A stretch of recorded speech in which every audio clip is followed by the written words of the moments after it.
Hello everybody, thank you for watching the video. Today we're going to give an update to an update. Yesterday was Friday, it was a beautiful day here, it was 81 degrees for the record high. Today it's 45 and not too great. Okay, real quick, we did change the torque converter yesterday. I didn't make a video on it. It was an all-day project. We started at 7:45. We actually got it completely out by 11:45. Took a lot of breaks. And we had it back in probably by about 4 o'clock. And by about 4:30, we spit both the power steering belt and the alternator belt from revving it too high, I believe. But it did work good. So a couple tools you might want to get in the future if you're going to do something like this. It's just a time-consuming job. This electric impact by Bauer works great. Nobody's paying us for any sponsorship or endorsements. And also this little 3/8 drive, Earthquake, they both work great. They take the place of air tools. I highly recommend them. They do a good job. As for the transmission, it was just your basic 7/16 took off the rear drive shaft.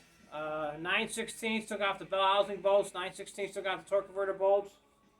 I want to say 5/8 or 11/16 took off the cross member mount and the transmission mount. And depending on what kind of vehicle you got, we have to actually screw around with the headers, drop them, take them, make them out of the way, just to get a little more access.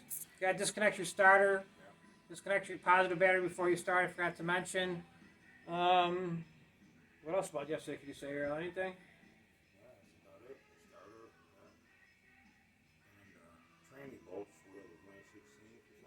Yeah, we'll show you that little trick that we learned. I recommend that if you buy any parts from Summit, I'm not sure about Jags, that if you can get any extra parts with it that they offer, consider buying them, because yesterday I was on a wild goose chase. Yeah. The day before I was on a wild goose chase looking for fittings to fit the fuel pump. And yesterday I was on a wild goose chase looking for 3 torque converter bolts, which I'll show you in a minute, that weren't long enough for the stock unit. So if you look down here, this is the stock unit we took out of the car right here. These bolts right here on the stock unit, they're too short to fit the aftermarket unit. So this is a 12-inch unit. And so we put in a 10-inch stall converter by Summit. If you look, this one measured across is 12 inches. This one is 10 inches. It'll give you more stall speed. So when you step on the gas and step on the brake at the same time, the car won't want to leave until it gets to a certain RPM. This one looks like a stock unit. Somebody looks like they put a weld on here, which I'm not sure if that shaft was busted or if they want to try to make it stronger so that it wouldn't possibly break from the torque from the engine. So on our update, if you look at this setup here, this plate is a lot thicker right here than the one on the stock one. So that's why you have to get the bolts longer, because they won't bolt up. They'll just thread on barely. So if you get these bolts at about 1.25 inches, you'll be good to go. It'll work for you. So to go back to why the alternator belt and the power steering belt broke. Well, one, after further consideration, we realized that they're a little bit out of line. And also due to the excessive high RPMs we were running the engine for a little bit of time, that could also cause it too. But we were lucky we were close to home, so we were able to get back home safely, quickly, and nothing overheated, nothing broke. We did lose some antifreeze for being a little bit too hot, but that was only ran warm for about a minute at the most. But I think we're in pretty good shape. So if you want to come over here and take a look, we'll move these chairs out of the way. I'll show you the belts we're talking about that popped off.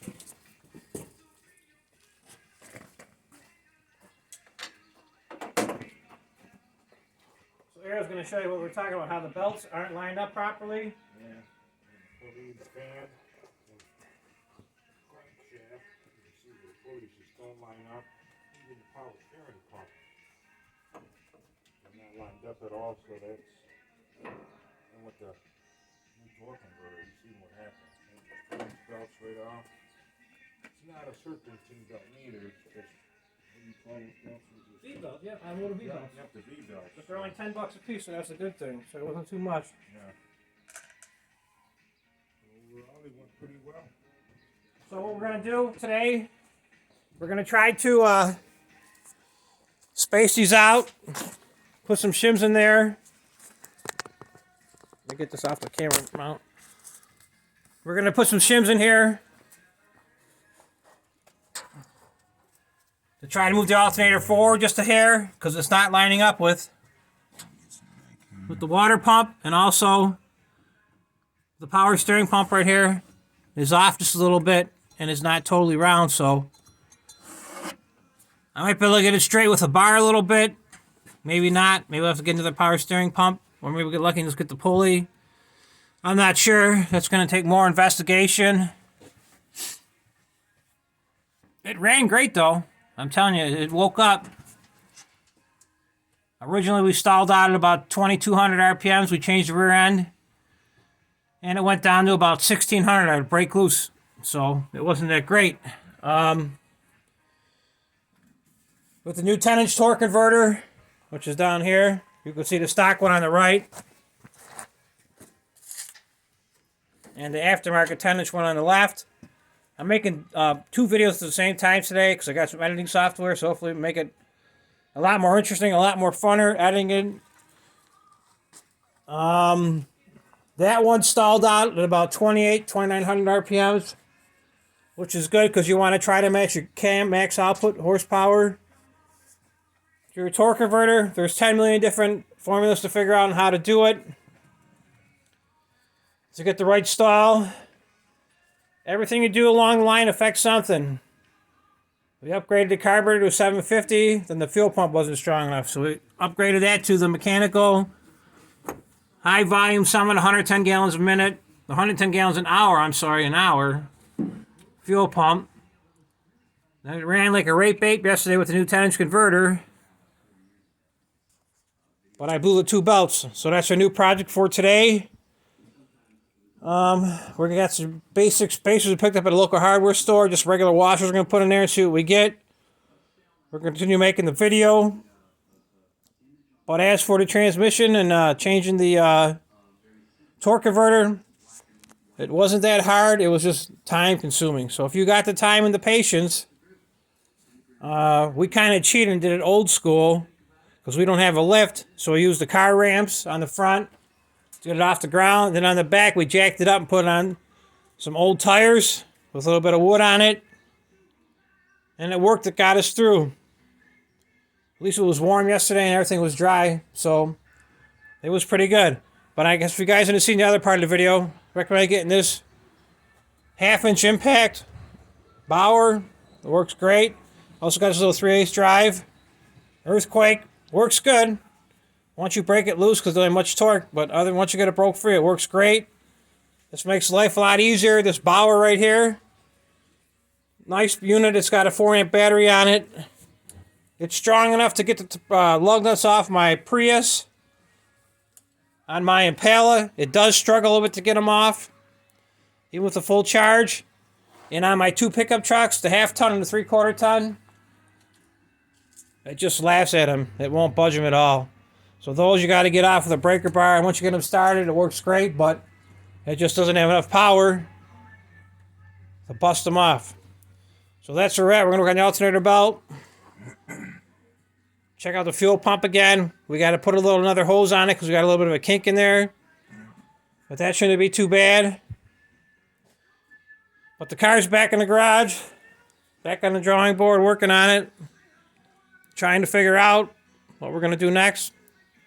The season's just about done. So everything we get done, we'll be ready for springtime. One less thing to do.